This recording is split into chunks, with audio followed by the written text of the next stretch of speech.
Okay, it's 4 o'clock. Let's get going. All right, so let's also get the laser pointer on. Okay, assignments due. You should get that done. If you're working on it during class, I know some people are. Okay, that's all right, but just don't talk. Because in the last class, there was people talking, and it just really started to boil my blood. I'm trying to focus, trying to say certain things, trying to remember what I have to say. And then there's also students that are sitting next to you that are trying to listen. And if there's someone talking, it can be one of the most irritating things possible for them. And it's not so irritating to be told not to talk in class, right? I mean, you already knew that, right? Okay, so don't forget that there's a Mobius quiz today. I think today and tomorrow, I'm saying Wednesday to Thursday, you should read these. You already read this, didn't you? How many people didn't read this yet? 6.4 to 6.6? Oh, okay. Yeah, I did say Wednesday to Thursday. It's sort of because I want you to be able to focus on your assignments and on the midterm. And because you had the calculus midterm, I didn't want to give you new readings then. But yeah, I mean, now I told you didn't have to read this until Wednesday or Thursday. Okay, well, that might have been too lenient, because then what do I teach? Okay, but anyway, so regrade requests for the midterm, that's due November 3rd, but you might as well get it over and done with tomorrow. Okay, today you've got your assignment, your Mobius quiz, some other things you're reading, but while the midterm is fresh in your head, that's when you want to be doing the regrade request. You don't want to be waiting 2 weeks later, then you forget the questions, you don't know the details. And, you know, if you wait until November 2nd and then suddenly you realize, oh, I forgot I had the CS assignment due, and this Mobius quiz, oh, and this assignment 6, and the calculus assignment, and the other speech communication assignment, oh, and I forgot that I also have a CS midterm. Then suddenly it's November 2nd, you were planning to do the regrade requests on November 2nd, but then you realize, oh, wait a minute, I don't have enough time. So, I'm just saying, just get that over with as soon as possible. And then tomorrow, try to look at assignment 6. Okay? I'm sorry that this course is constant, but that's just the way it is. Now, okay, everyone, I'm extremely proud of all of you for having the courage to come here to University of Waterloo.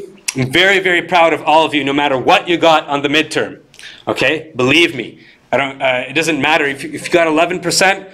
I'm proud of everyone for having the courage to come here. Okay, it's a big, big step. Most people don't come here. You're one of very, very few people that come to the University of Waterloo. Okay, wear that sweater with pride. That University of Waterloo, black and gold. Well, it's black and yellow in this case, but you know what I mean. Black and gold is the Waterloo colors, right? All right, and I know that you guys have been working non-stop in this course. I know it, okay? So, yeah, I tell you once in a while, like, oh, you got to work harder, but honestly, I don't know what I was thinking when I was saying that stuff, because I know what it's like to be a student. When I was a student, there was no free time. You have your Mobius quiz. When the Mobius quiz is done, then you have your assignment. Then your assignment's done. Then you have your Math 137 Mobius quiz. Then your Math 137 assignment. Right when you finish that, you have your CS assignment. Right when your CS assignment is over, you have your Math 135 midterm. Right when your Math 135 midterm is over, you have your 137 midterm. You're constantly studying. There's new readings being assigned. There's just no free time, and I know it. And I know that a lot of you, it's impossible to work any more hours than you're already doing because there's not enough time in the day. Arnold Schwarzenegger used to say, if you don't have enough time, then sleep faster. But most people can't sleep faster, right? They can just sleep longer, but they can't sleep faster. All right, so, but that's pretty much what you have to do. I mean, he was right. It's crazy. University is crazy, and that's the way it is, okay? I appreciate that everyone's working nonstop. People are working nonstop and they're still getting 40% on the midterm. That's okay. That's not your fault. That's, you know, some people come into University of Waterloo with a stronger or a weaker high school background. And this sort of happens when a high school teacher gives you 100 when you really shouldn't have got 100, or if they give you a 95, but you know, some high schools are stronger than others. That's why you're struggling. It's not anything wrong with you. If you were taught properly right from the beginning, this stuff, you would be getting I don't know what to say. I don't really know what was going on at your high schools, but everyone is capable of doing Math 135, but it's not true that everyone's capable of doing it in the number of hours we give you, and that's just the way it is. We give you a certain number of hours based on what the high schools are supposed to be doing. Okay. All of you should be very proud of yourselves for getting this far, okay, no matter what. You should be proud of yourselves for getting this far. It's a big journey. Some of you have come from the other side of the world all the way here. You should be proud of yourselves for taking that journey. For, a lot of people are too afraid to go out of their hometown, and here you are in another country. So I'm proud of everyone for being here. Anyone who passed, thank you for working so hard. It's appreciated. I'm proud of anyone that passed. If you passed, good for you. Like that's really, really good if you passed a Math 135 midterm. And you will likely pass this course if you passed the midterm. All right? What did I say on day one of this class? What did I say on day one? First time I came here, what did I say about Math 135? This, for many people, this will likely be their hardest course. Okay? So if you can pass this, I think you can pass your degree. You can finish your University of Waterloo degree. If you get through Math 135, you'll probably get through UW. Math 135. How many people find calculus harder than algebra? 1, 2, 3, 4, 5. Okay, in the last class there was 2. It's true. I mean, I've met people, even when I was in Math 135, there was people that were saying 135 is so easy, 137 is crazy. And I never really understood that, because in my high school we did limits, we did jump discontinuities, we did derivatives, we did every single thing that was in Math 137, except for sequences and delta epsilon proofs. But the delta epsilon proofs, it's like, if you know limits really, really well, then it's not that much different. I mean, it is just limits. So if you did well in high school calculus, then Math 137 is usually easier than 135. But there are people, I was surprised, I didn't understand it, but there were people that told me, I'm really struggling in 137, and 135 is easy for me. There's people that do computer programming, they're thinking logic all the time, because they have to dumb themselves down to the level of a computer. The computer will not do this unless this is true and this is true, and so they're used to that logic. So how many people found calculus harder than 135? Okay, so there's 5 or 6 people finding it harder. That's okay. For the majority, 135 is the harder thing, and for the majority you find 137 easier than 135, then 138, 237, calculus 3, calculus 4, AMath 231, all those things, differential equations, AMath 250, all the courses afterwards, if you find calculus easier than this, then all the future calculus courses, you're good at calculus, don't worry. Math 135, it's a little bit harder, it's a little bit different. It's proofs that people haven't seen these types of proofs before. There's one other course that's mandatory for most math degrees at University of Waterloo, maybe even all math degrees. That's combinatorics, Math 239. Okay, I don't know if I talked about it here, but Math 239, Math 239 is like the sequel to Math 135 in many ways. It's binomial theorem, left, right, and center. If you found question 10 of the midterm hard, that was the binomial theorem, that's going to be combinatorics, left, right, and center. You're going to have like double sums, like sum over x and sum over y, and x is changing like this and y is changing like that, and it's going to be left, right, and center. Combinatorics is going to be similar to Math 135. It's going to be a lot of summation notation and a lot of proofs, a lot of induction. But I think 239 is going to be easier than 135 because you've already been through, here you're adjusting. First week we're already asking you to do Mobius quizzes and you're still trying to like unpack the suitcase and fold your clothes and put them in the closet. You haven't even found where the kitchen is in your dormitory yet. Like, you're still moving in. And then you don't know Piazza, and you don't know how to get help, and you don't have a tutor, you're new to the city, you don't know where the bank is, you don't know where the doctor's office is. So 239 is similar to 135, but because of your academic maturity that you'll have in second year, I think it will be a little bit easier. So 135, I think, is the hardest. After 239, after second year, so second year, you're going to have mandatory courses. Math 237, Calculus 3, Math 239, Combinatorics, Math 235, Linear Algebra 2. You're going to have, they're forcing you to take these because they're core basics. Everyone has to know how to do a proof. Everyone has to know a bit of combinatorics and graph theory. But then after 2 years, and I said 239 is probably going to be the hardest second year course for people that find 135 hard.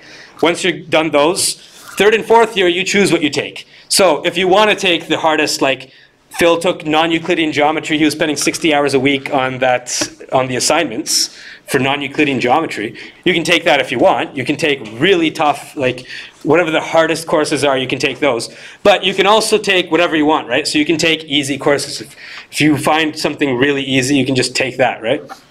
There's easy math courses, third and fourth year, you choose what you take. Like it's gonna get easier once you can choose what you want to take. Unfortunately, everyone has to take Math 135 and Math 239, and these are a little bit hard. So if you don't like it, it ends up being hard. But if you get through this, you'll probably get through UW. Now look at this. How many people are in Math 135 in total? 1,300. 1,300 on campus, 700 off campus. There's 700 online. You know about the online version, right? There's an online version of Math 135 right now. You guys didn't know that there was an online version? I thought there was an online version. Because there's people on Piazza from the online version, and then they get answers. They're like, "This is the on-campus version. Ask your questions elsewhere." Because there's people from the online version asking questions on Piazza. So 1,300 in the on-campus version, 700 in the off-campus version. Even if it was 1,300, does that look like 1,300 students that graduated? You guys have seen this where is this? The third. Have you guys seen this in the hallways? No, really. You've seen it? Yeah. Which floor is it on? I don't know what floor it's on. I think it's on one of like the connecting. Like, Okay, on the DC. Okay. Yeah, so you guys can see this if you walk around the campus enough. In the hallway, you see graduating class. They have all of these different people that graduated. It's not 1,300. Okay, so if you're getting an 11% in this course and it's just not working for you, you know, it didn't work for 1,000 other people either. So I'm just letting you know, it's good to know this as early as possible.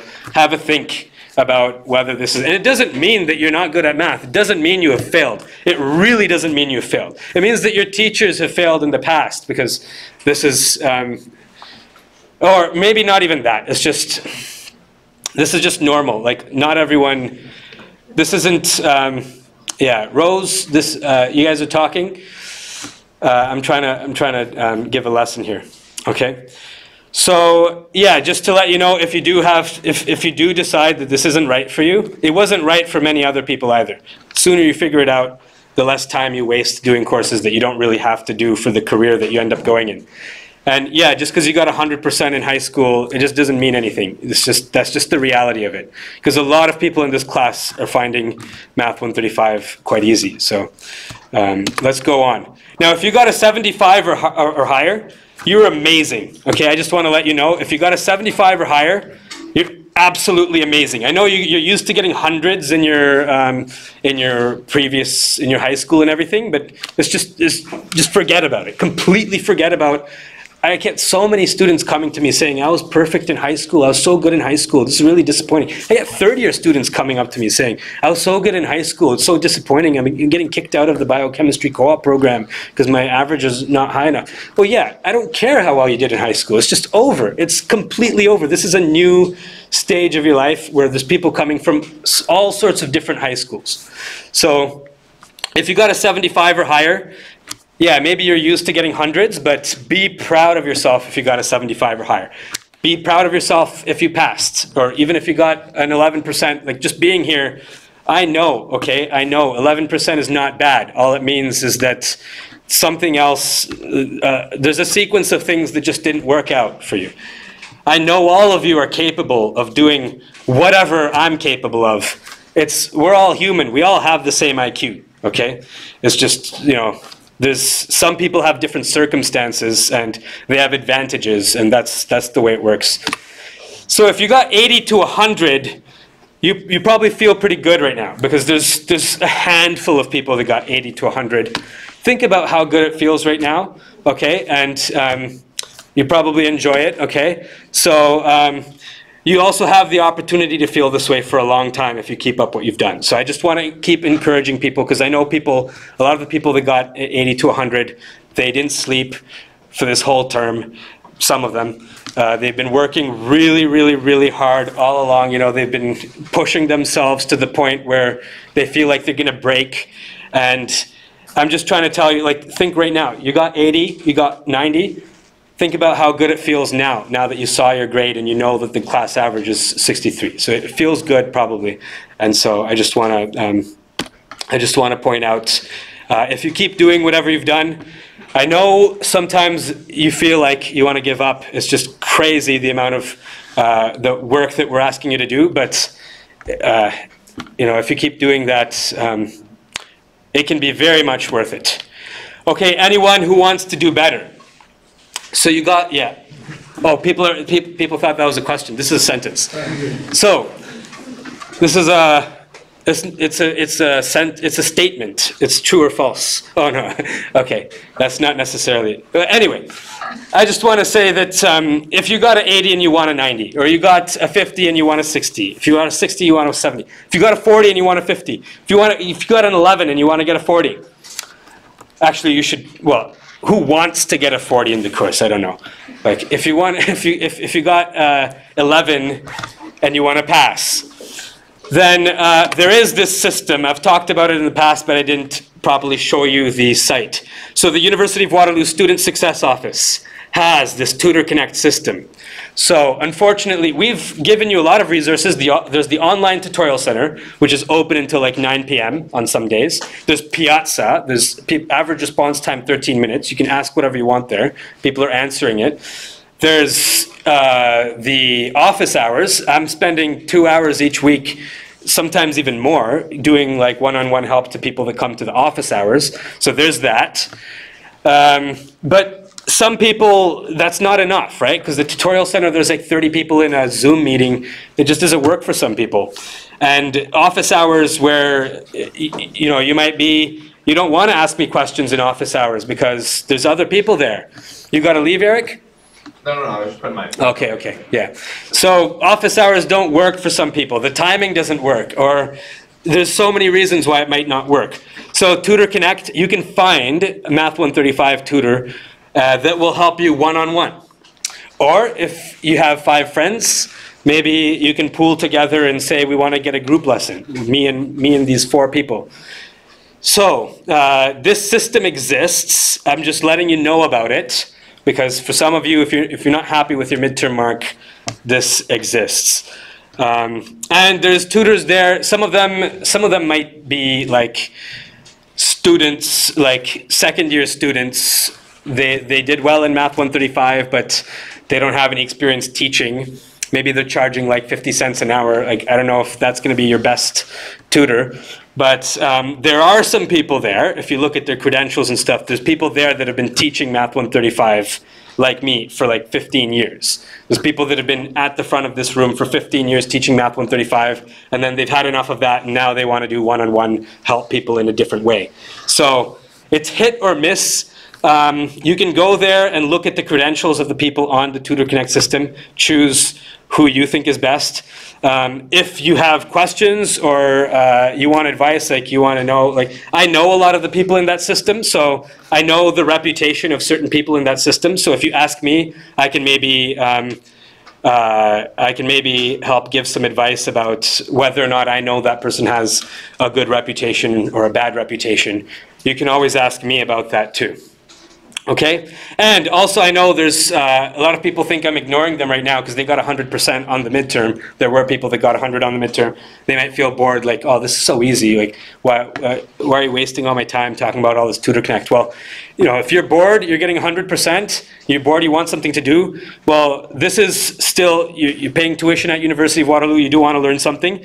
We have given you this system where there's Tutor Connect. There's people that can teach you more advanced math if you want. So, you know, you can contact one of these guys, say, I got 100 in Math 135, I'm bored. Can you teach me complex analysis? Can you teach me non-Euclidean geometry? Can you teach me general relativity, differential geometry, whatever, like 4th year math courses, 2nd year math courses? Can you teach me combinatorics? Can you get me ahead for 2nd year? That kind of stuff. So this is available to everyone, if you're bored or if you want to do better. Now, okay, done with that. Midterm feedback plus grades. So everyone knows how to find this on Learn? Okay, so the midterm grades are posted. Question 1. Here's the feedback for question 1 that's on Learn. So someone else typed this out. Mostly mistakes that amounted to misreading the column headings. By the way, who got perfect on question 1? Almost everyone. Okay, some people, there's 1 or 2 people that didn't get perfect on question 1. So the majority of the people that didn't get perfect on question 1, it was mostly about making mistakes that amounted to misreading the column headings. Okay? And 2 hours before the midterm, what did I say? I said, this column, it's not necessarily related to the previous 2 columns. So you might be used to, you have B, and then here I'm just going to do not B, so this is just going to be the opposite of that. You just look at this and then negate it. And then here it's maybe A and B, so you just look at the first 2 and you do that. Or it might be like, you might think it's B and C, then you do these 2. But here, this might be something related to that and that or something, right? And I told you this the 2 hours before the midterm. I said that this is the case. These are not necessarily related to the previous 2 columns. What was the biggest mistake? I guess the other sections got it wrong, right? But, well, everyone here got it right. So almost everyone here got it right. So, and those that got it wrong, hopefully it wasn't because of this, because I told you 2 hours before. That's something to watch out for. Next, question 3. Remember, this is what they wrote on Learn. Remember that the negation of A implies B is A and not B. How many people got perfect on question 3?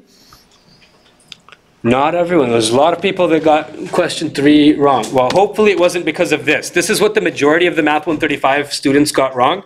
And look at this, 2 hours before the midterm, I said negation of A implies B is A and not B. Memorize this. I said memorize that. Okay? And this ended up being exactly what the hardest part of that question was. So I did give you the advice there. Then for this part, I said make sure you say 5 plus A over... Hey, this looks quite a lot like the answer to the question. What did I do differently here? This was 2 hours before the midterm. I gave you this. Just the numbers. It was 4 instead of 6, I think. It was 4 instead of 6 over here? Yeah, so it was the 4th root instead of the 6th root. Yeah. But I told you, any even root. I said 4th power of 6. I gave you the advice here, right? So... that's just maybe a tip to pay attention in class. And when I'm not going to put these lecture notes online, right? Because it's just too close to what the midterm actually is. So, yeah, it's important to come to class because if I give you tips that are that close to the midterm, it's probably best that I don't put that online. Like it's already helping you so much. If I put it online, then it's just too much. Okay.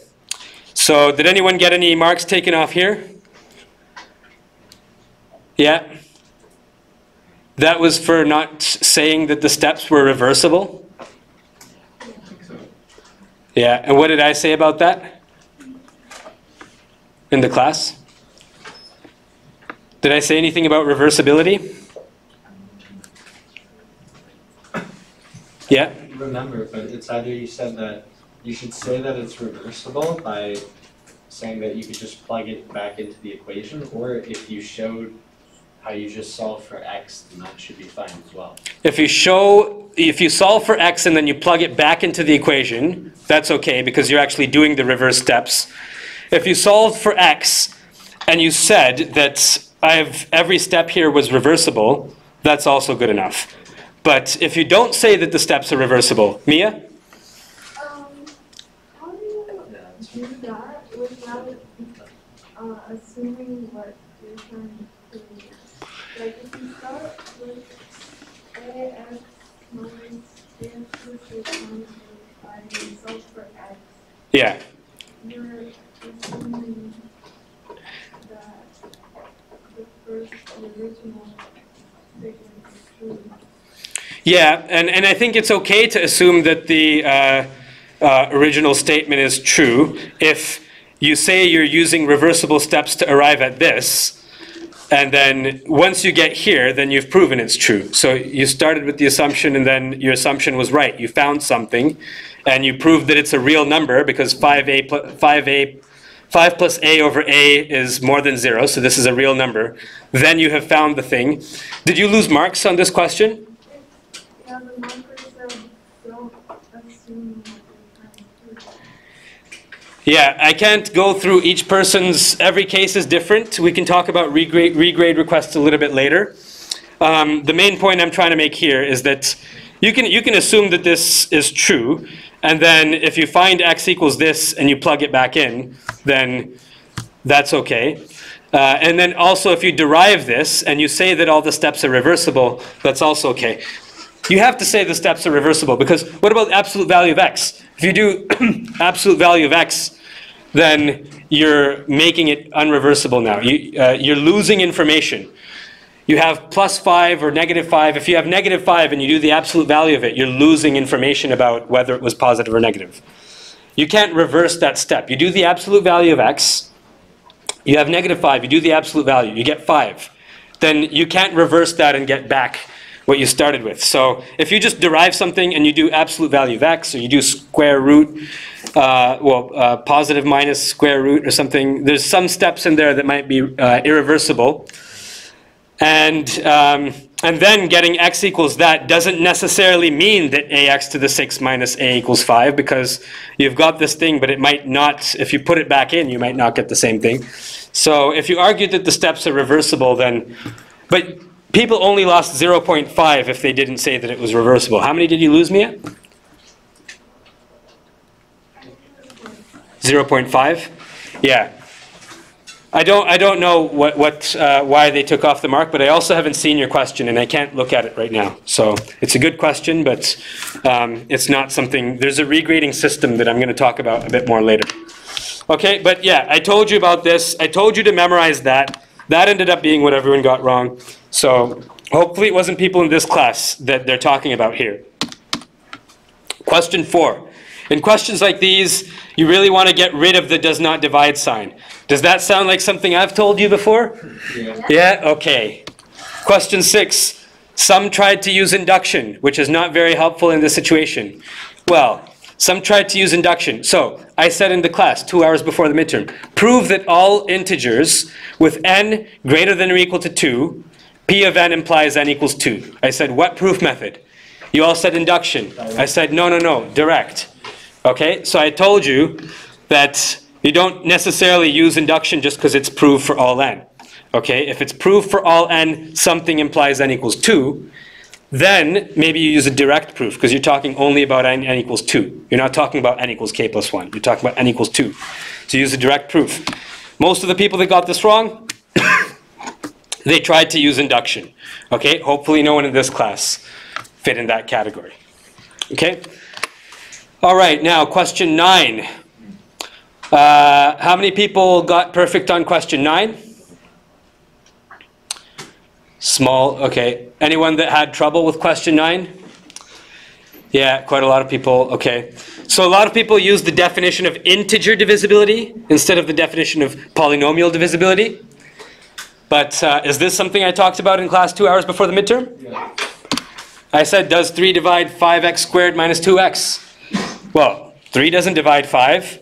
If x is an integer, then 3 probably doesn't divide that either, unless, yeah, if you somehow had 15 there, but I don't know how you do that with x being an integer. But anyway, yeah, so it could divide that, but most of the time it probably doesn't.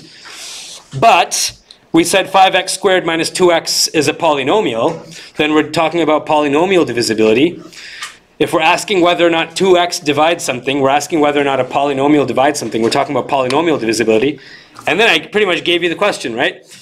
All you had to do was find the p of x in the set of polynomials of x, such that f of x equals this thing times p of x. And then argue that the coefficients here, 5 over 3 and 2 over 3, are in the real numbers. So in this case, you wanted to prove that 2x divides f of x. And all you had to do was take the coefficients of the polynomial and divide them by 2 and say that real numbers divided by 2 are still real numbers. Then you have that this is a real polynomial. So 2x divides f of x. Okay, in the scenario that they gave you. It doesn't always divide f of x. If f of x equals 1, then 2x doesn't divide it. But they gave you some conditions on f of x, and this was all it was. It was like 4 steps. That's why I told you in the class, I said, like, don't freak out if your proof is too simple.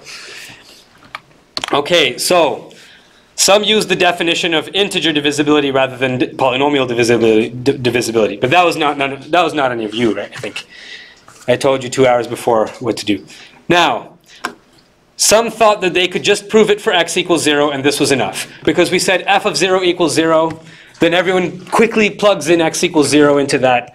And then they show, oh, well, f of 0 equals 0, and f of 0 also equals 0 times g of 0. So, yeah, f of x divides 2x g of x. No, it doesn't. F of x equals 2x g of x for all x is independent of whether or not it's true for one value of x.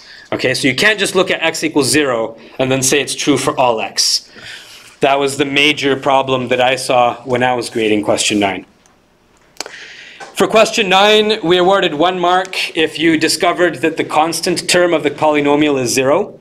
So if you discovered that a0 equals 0, you got 1 mark for that. You got 4 marks for the rest of the proof. If you did something like this, let x equals 0 and prove that f of x equals 2x divides f of 0,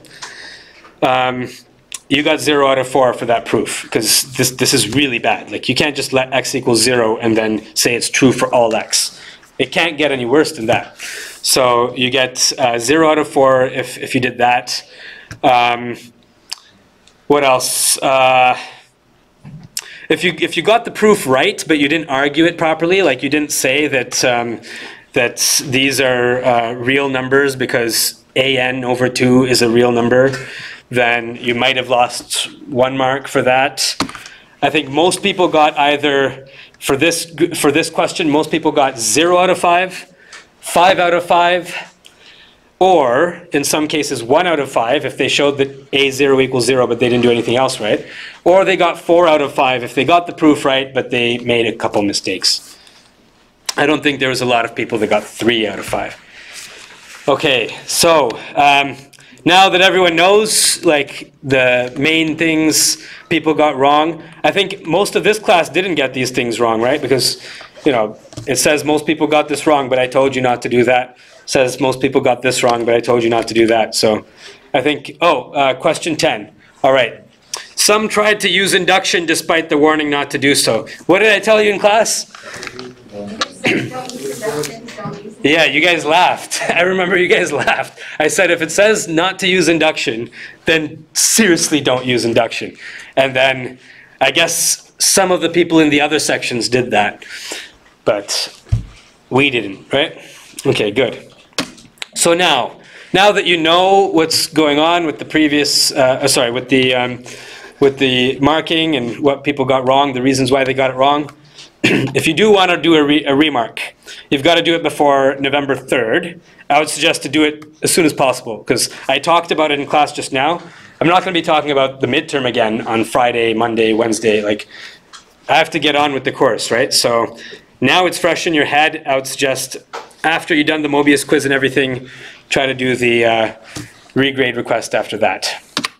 Now, for regrade requests, you won't get a regrade request. You won't get a regrade for not saying that the steps are reversible. So if you think that you found x equals the 4th root of 5a over a or whatever it is, and you didn't say that the steps were reversible, as far as I know from talking to the question 3 marking team, they're not going to be giving you back the 0.5 that they took off for that, okay? Unfortunately. Just let it be a lesson for the final exam, I guess. Question 4. Anyone who lost marks for doing A implies B or A implies not B? I know someone that did and they haven't put up their hand, so Anyone that lost marks for doing this? A implies B or A implies not B? No one. No one lost marks for this? Okay, then I guess you don't have to do a regrade request. But I know someone in this class who did lose marks for that. Maybe it's because I already gave them the marks back. They didn't even realize it. But I was looking at some of your marks, just making sure that the other graders were being fair. And I did give some extra marks to people, so you might have noticed that my name is on more than one question. That's the reason why. So if you did write this down and you lost a mark or half a mark for that, then just submit a regrade request. There's really no one that got question 4 marks taken off on question 4? You lost marks on question 4? For what reason? He said he didn't know what I mean, but I just wrote that A implies B and A implies not B.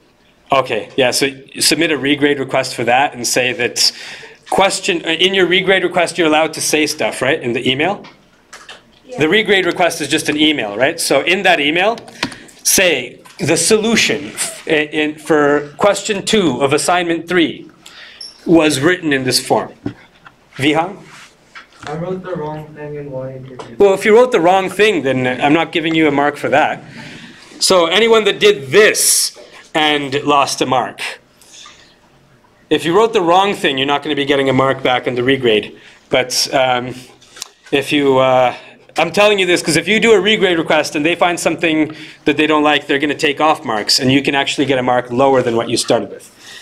Okay, so if anyone lost marks, there's already one person. I know there's another person, so there's at least 2 people in here that lost marks for this. Just submit a regrade request and say the solution for question 2 of assignment 3 is it says exactly this, and that's what I did. So my solution is at least as good as the solution that you gave me.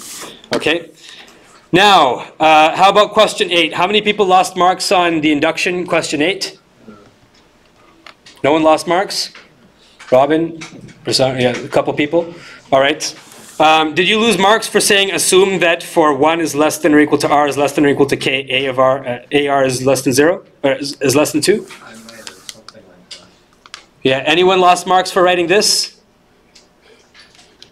Okay, Henry? Yeah, so you wrote exactly this and you lost a mark? I used M instead of R. But you wrote exactly this with an N here? Yeah, because some people lost marks if they put P of N is less than 2, but they never defined P of N. They would have lost 1 mark, I think. And Jimmy, what happened to you?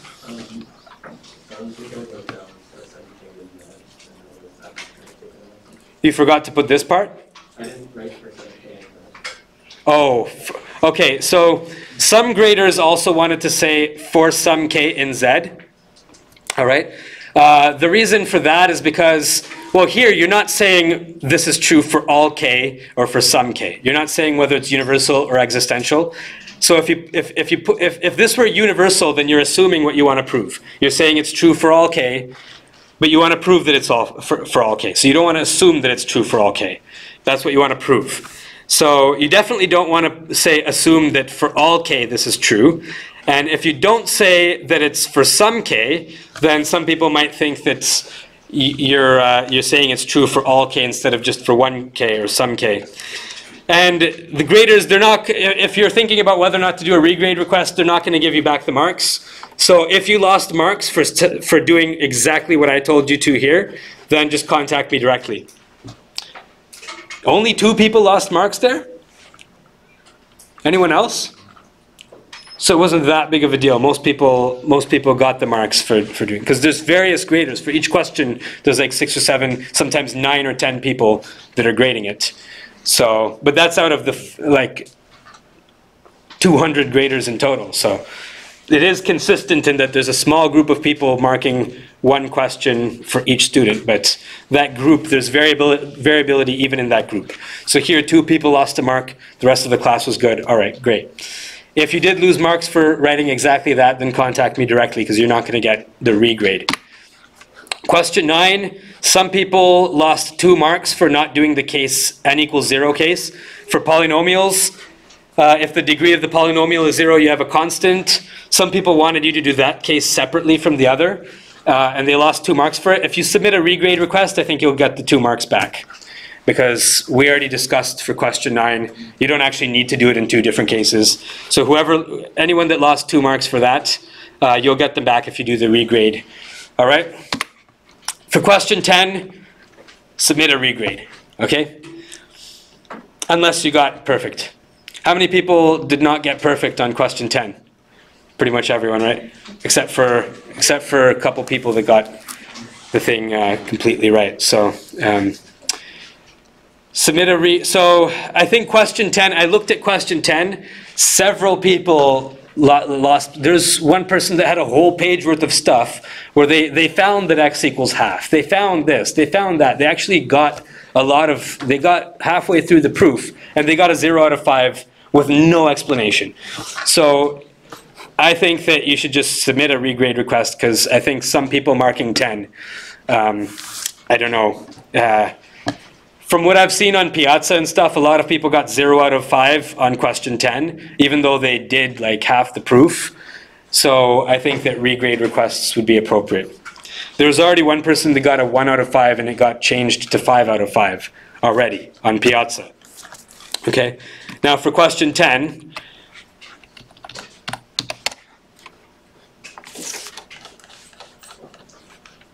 I gave it to you, right? Look at this. I said, if this thing is negative k, then you do 1 over 5. I just gave you a 5 instead of a 2. Then I said, if you have 1 plus x to the n plus 1 minus x to the n, which is the hint they gave you. They said, use 1 plus x to the n plus 1 minus x to the n. You have this right there. I said, what does that simplify to? Boom, exactly the thing that they wanted you to prove, right? This thing, m equals 0 to n over 2, boom. So I gave you that question. All right. If you still got it wrong, I don't know. Should I not do this for the final? No, do it. All right. Okay, maybe I will. Well, I'll try. If I don't get in trouble for what I've put here. So I'm not going to be posting this online for those of you that are asking, hey, are you going to post this online? It's just too much already, right? Okay, so who can guess what we're going to do today apart from midterm review?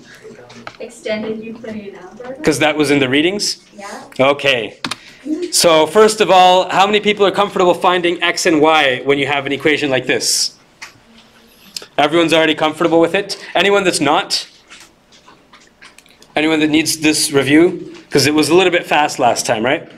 So in the course notes, it's not explained. Like they take 1, 2, 3, 4, 5, 6, 7 paragraphs, like all these equations and paragraphs and stuff. I don't know. Do they really need to write that much? It's confusing for some of the students. Here we just show it to you. We want to do x 1, 2, 3, 9 plus b plus y 7, 3, 5 equals 504 or something like that. Oh no, equals 21. That's what they want. Equals 21. So we do Euclidean algorithm. We just divide, divide, divide, divide, divide. We get 21. That's the GCD. And then we go backwards. We do something called back substitution. So, back substitution. Here we have 42, right? What is 42 equal to? 42 equals 231 minus 21. Right? So, 442. That equals 504 minus 2 times 231. Right? So I'm just going to put 504 minus 2 times 31. Right there. Then I group, there's 231 here, and there's 5 times 2, 231 there, so I have 11 231s. Then 231 equals 735 minus 504. 735 minus 504. Let's put that in for 231. We put that in. Then we have a 504 here. We have 5 of them there, and we have 11 of them there, so we have 16 of them in total. 16 504. Then 504, that equals 1239 minus 735. So we plug that in for 504. Here we go. Okay? That's one way to find the x and the t. Or the s and the t, whatever you want to call it. That's back substitution. Now remember, there was this final exam question. We had to prove that m divides e in this polynomial. You all remember how to do that? Okay? In the end, we had m divides en to the 4. And we knew that m doesn't divide n to the 4. So we concluded that m divides e. Why is that okay?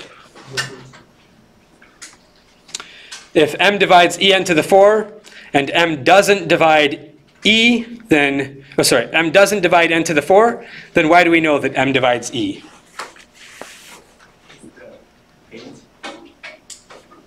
What? I say, is there the hint like on the assignment? The hint on question 2 of assignment 5?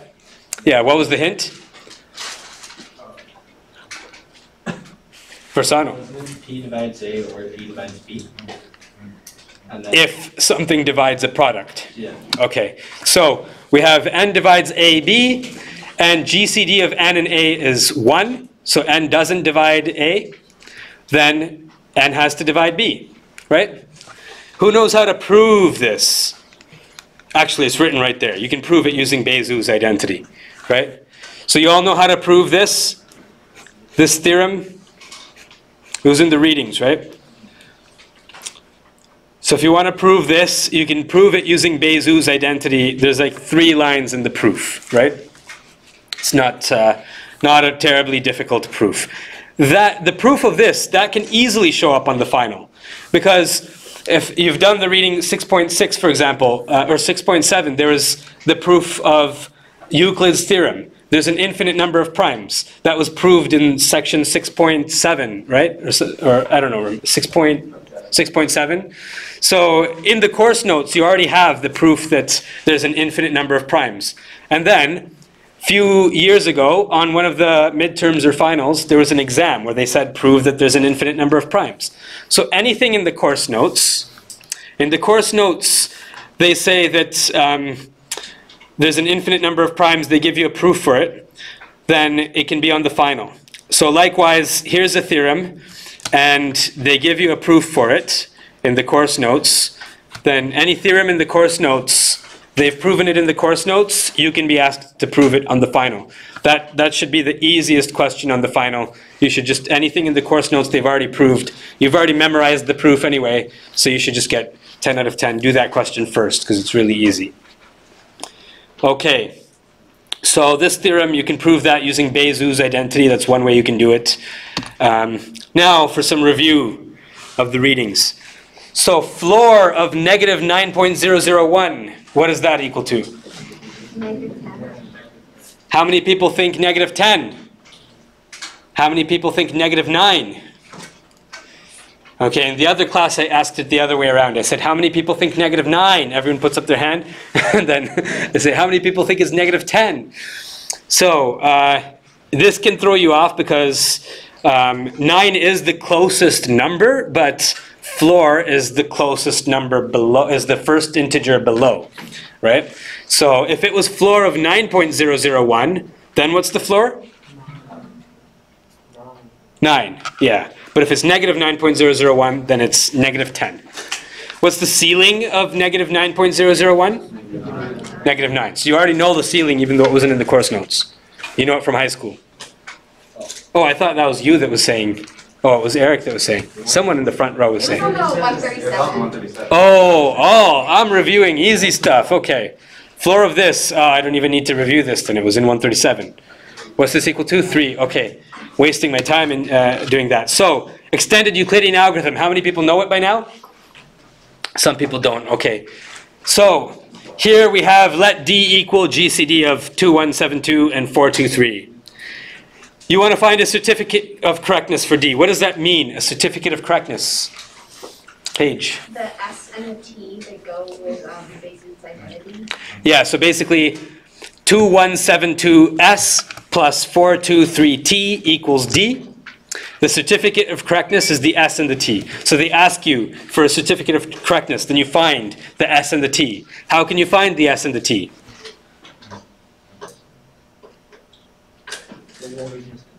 What we just did? What did we do? Versano. Didn't it involve the backward substitution? Yeah, so you have 2172x plus 423y. You can do the Euclidean algorithm to get D, which is the GCD of them. The Euclidean algorithm, just divide 100 times and then you get D. And then you do it backwards, so that's back substitution. You basically see, okay, I start with 21, which is the GCD. 21 equals this. 42 equals 231 minus 5 times this, which I have here. I have that there. And then 231 equals 504 minus 42, 2 times 231. Oh, 231, I use this one. 735 minus 504, so that's what I get here. Right? And then here I have 504, so I get 1239 minus 735. So that's the backward substitution. And then, well, instead of doing the Euclidean algorithm to get D, and then backward substitution to get the certificate of correctness, you could just do the extended Euclidean algorithm.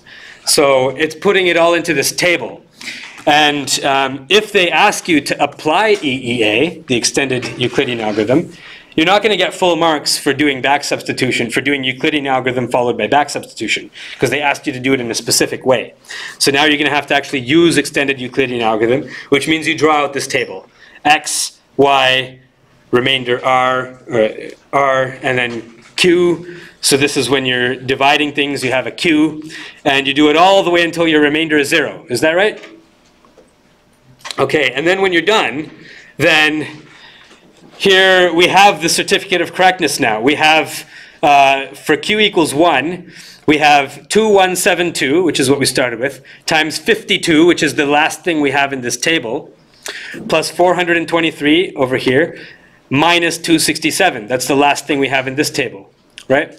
So you just start off. You put 1, 0, 0, 1, 2172, 423. You put these two there. That's what you start off with. 1, 0, and then A. 0, 1, and then B. Okay? And then you do your remainders, your Q's. You know the logic already. You've done the Euclidean algorithm. You've done backward substitution. Now, this is just a convenient way to get your S&T without having to do the back substitution and the Euclidean algorithm both. Okay, you just put it into a table. It's just a neat way of doing what we essentially did over here. Okay? So that's the extended Euclidean algorithm. Okay, so I ended at 450. And any questions about extended Euclidean algorithm? Okay. Okay, I know the mood is low for a lot of people after getting the midterm results. I know, I completely know. I completely appreciate what's going on. I know what's going on. Just stick with it, because if you pass Math 135, you're probably in good position to get this degree. As long as other things, you have to keep working hard, and as long as other things don't happen, like you get offered a job and you start working full time at the same time as this, or as long as something crazy doesn't happen. If things keep going the way they are, then I think that you'll be able to get through this. Yeah, I do have the office hour from 5 to 6 if anyone wants to stick around.